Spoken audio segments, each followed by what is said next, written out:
Bonjour à vous tous. Dans cette vidéo, je vais vous démontrer comment effectuer l'algorithme du tri par sélection. Alors, le tri par sélection consiste à deux boucles.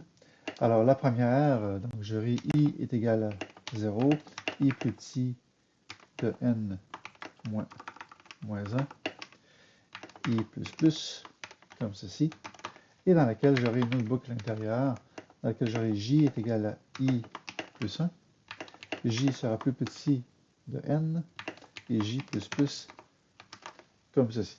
Donc, en gros, ce que je vais faire en sorte que i, donc 12, je vais le comparer avec la valeur suivante, c'est-à-dire moins 2 jusqu'à la toute fin.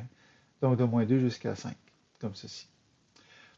Et puis, la boucle i, elle, la première boucle, jusqu'à n-1, c'est-à-dire que le dernier, je n'aurai pas besoin de vérifier avec d'autres valeurs, puisqu'un qui sera le dernier, forcément, il sera déjà trié. Donc, en fait, ce que je veux vérifier, c'est est-ce que les valeurs précédant le dernier, est-ce qu'elles sont plus grandes que le dernier? Si tel est le cas, je vais simplement les permuter.